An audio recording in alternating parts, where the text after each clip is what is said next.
Hey everyone, Happy New Year's. It's time to show you all the video games, collectibles, and gifts from the month of December. I only really intended on buying one game this December, but it seems things just got out of hand. I've got quite a haul of games to share with you today, and a few collectibles as well. If you have any thoughts about any of these, or just want to share what you got, feel free to leave a comment below. Let's just get into this already. I have been blessed with many Dragon Quest games the last few years. This is one of them. I picked up Dragon Quest Monsters: The Dark Prince on December 2nd, and it cost me $41.74. This game is an RPG with monster taming elements, kinda like Pokemon, but with Dragon Quest characters. The story revolves around the antagonist from Dragon Quest IV, Sorrow. He is on a quest to defeat his father, who has cursed him to not cause harm to any monster. He finds a loophole by becoming a monster wrangler, using his allies to fight his father instead of his own strength. It ties together plots and is a bit of a sequel to Dragon Quest IV. This is the 7th Dragon Quest Monsters game, and it is the first to be released outside of Japan since Dragon Quest Monsters Joker 2 in 2011. I don't really think this game needs an introduction. It's Super Smash Bros. Brawl. As I said last month, I recently acquired a Nintendo Wii, so I naturally had to start picking up games for the collection. I picked this up from my job at Generic Game Store on December 11th, and it cost me $22.60. I'd say that is a pretty good price for a Wii game these days. This is the third entry in the very popular Super Smash Bros. Series, and is a follow-up to the GameCube game Super Smash Bros. Melee. It is a crossover fighting game, or a party game, depending on how you look at the series. It is a total of 39 playable characters, with most returning from the previous two games, plus some new characters as well. This was the first Smash Bros. Game to include third-party characters, namely Sonic the Hedgehog and Solid Snake. The game cut a total of 5 playable characters from Melee, most of them being what they call Echo Fighters nowadays, except for Mewtwo being the only unique character cut. I have vast memories of playing this game back in the day, from versus matches with family and friends to playing the story mode that was called Subspace Emissary. Who remembers that tricky mechanic that was based on RNG? Okay. So I walk into work on December 16th and find out that someone shipped a bunch of games they couldn't trade in. It was a stack of OG Xbox games and a GameCube and PlayStation game. I just said I was building up the Wii collection, and since we can play GameCube games, I thought, why not? Game number 3 this month is Rayman Arena for GameCube, and it cost me absolutely nothing. It was free. This game is a spin-off of the Rayman series, and it is different depending on what version of the game you get. The PlayStation/PC version is actually called Rayman M, and Rayman Arena for the GameCube and Xbox versions. Also, both games have different content, so I don't know why the game say they are the same. Basically, it's a party style and racing game. To beat the game, you have to beat all the modes, on every difficulty, to get everything. I haven't really played this one yet, can you tell?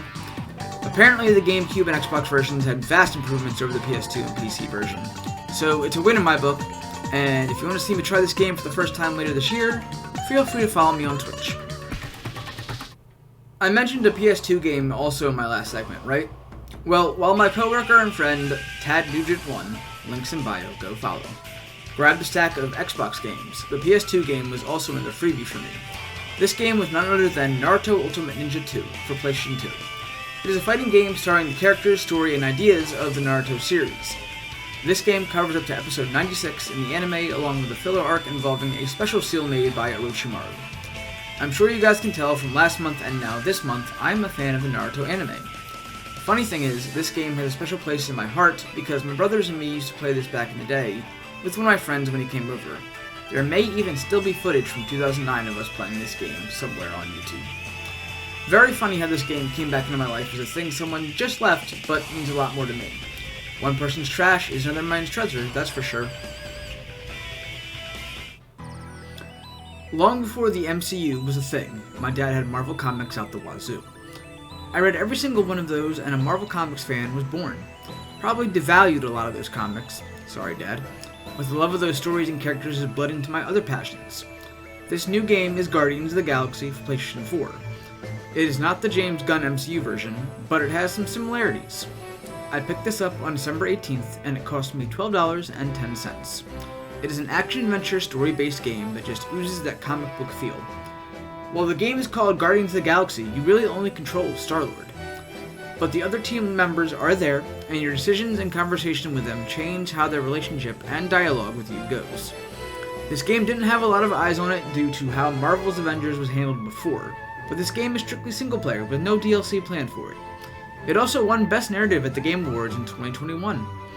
I may play this for a video later here on YouTube, so if you're interested, drop a sub and hit the bell for notifications. Hey look! Another Wii game! I've actually been told the Wii has become even more popular as of late, and it just makes me feel luckier that I have one to use now. This game is A Boy and His Blob, and I'm going to be honest, I picked this up on a whim. Same day that I got Guardians of the Galaxy, it cost me $10.49 for this game. Again, for a Wii game, I'll take it.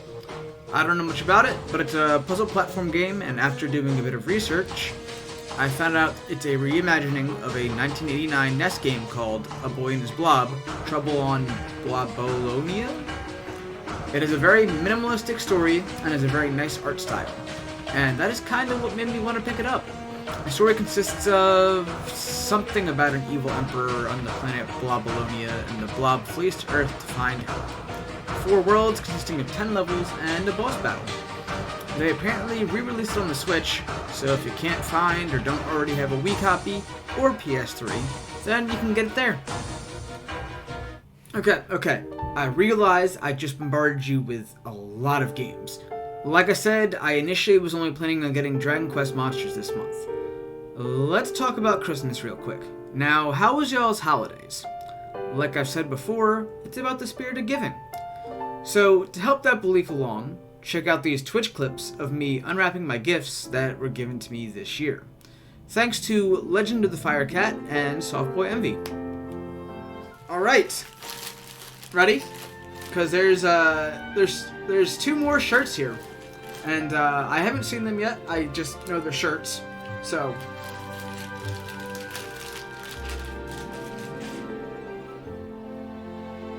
Alright, so first one.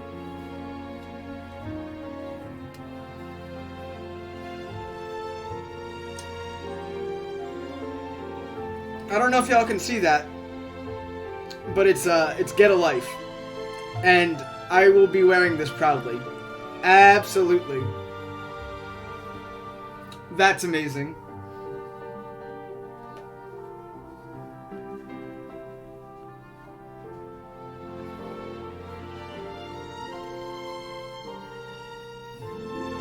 Oh my god. Okay.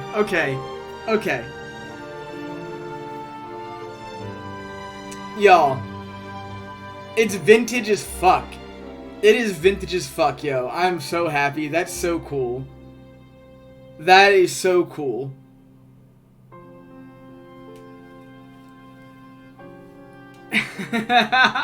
Oh, thank you, Kat. Those are great.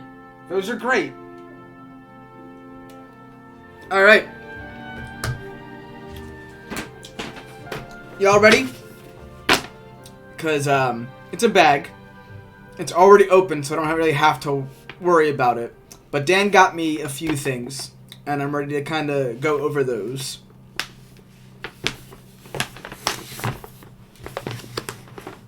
Alright, let's get into this, because there's a few things here.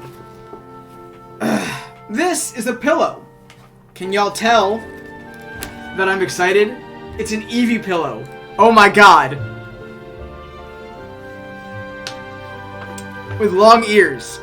It's an Eevee pillow with long... Like, I can't even fit this on the camera. This is really cool. This is an Eevee pillow. That's really cool.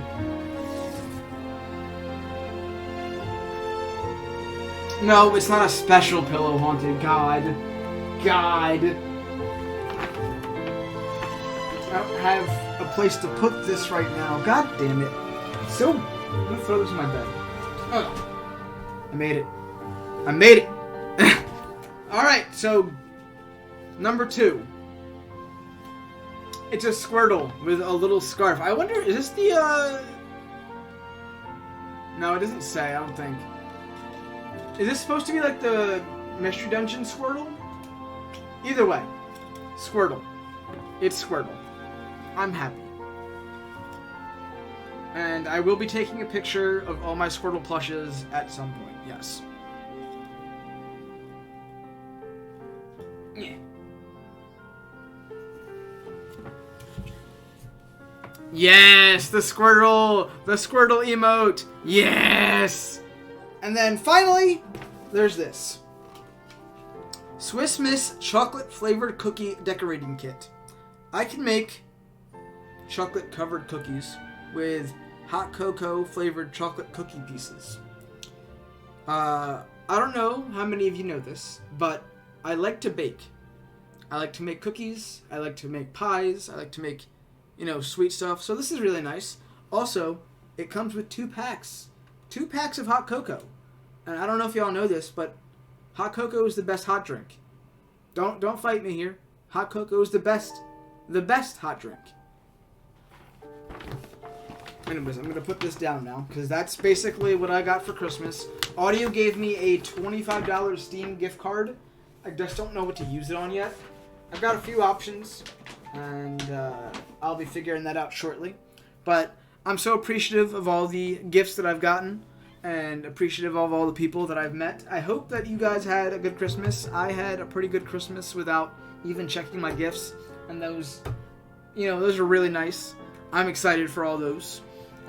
Expect me to be wearing a bunch of shirts to work and on stream recently, or soon, whatever you call it. And one of these days I'll be able to get that second camera so that we can have a yeet cam. That would be nice. But wait! There's more! Okay, so these last few games were a very last minute addition to this video. Sorry. My store was running a buy 2 get 1 free sale, so I had to grab some things. On December 29th, I picked up Super Mario Strikers for the GameCube at the cost of $40.37. I don't know if I got a good deal on this one. But it's a GameCube game, and these are hard to find if people aren't just giving them to you. Did you know that this game is called Mario Smash Football in Europe and Australia? Super Mario Strikers is a sports game, which I don't usually buy, but it's Mario. Come on. This is Mario-themed soccer game. Or football if you live outside the United States. It plays exactly like the sport, except you have Mario characters, themes, items, and no refs. You can just bully someone out of possession of the ball. Oh, and here's the kicker. You have these things called Super Strikes. That's when the user plays a special animation for the captain of the team, and will let you score double points on the goal. It's fast-paced and fun, and I do remember playing this back in the day along with Mario Baseball that I'm still trying to find. The next game I picked up as part of the buy 2 get 1 free sale was Life is Strange True Colors. I am new to the series, not new to the concept. I own Life is Strange 1 complete because of PSN a few years back. This game is an adventure-style game where your dialogue and how you react to others and things around you changes the story. The story focuses on main character Alex Chen, a young woman who has the power to experience other people's emotions, as she tries to solve a tragedy that happened in her life. It is the 3rd game in the series, and although it feels standalone from the other 2, it has a DLC that connects the game to the first Life is Strange, and your action in the first games do affect this DLC.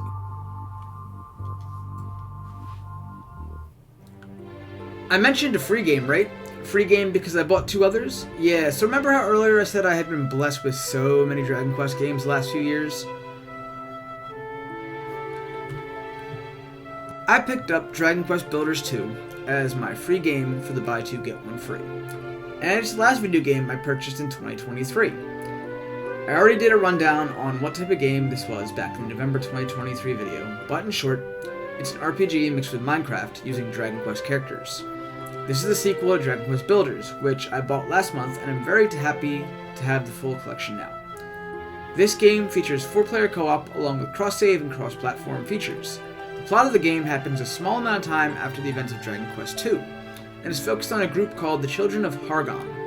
You create your builder, named the hero, and awaken to find yourself kidnapped along with other builders on a ship.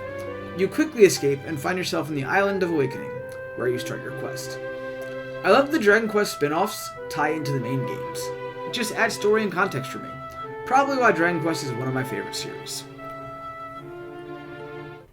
That about wraps up December, and also 2023. I wish I had this idea to make videos detailing the games and collectibles I got sooner, but next year we're going all in, even with the grand total at the end of the year to see how much I really spend on these in a year. Speaking of 2024, I want to give a small update before giving this one's total. In 2024, I'm going to be moving a few things around, stopping episodic content, and making full-length videos of, well, the games. Reaction videos to events and reveals are staying, and I may rework some earlier episodic playthroughs into bigger videos. I've got lots of plans, and we'll see how 2024 goes. Moving on, and adding everything up. The total for the month of December 2023 is $143.44. If you remember, November was $194.97. So even though I got more games and things, I paid less. And just for fun, I'll add the last 2 months together to see what I spent. That totals out to be $338.41.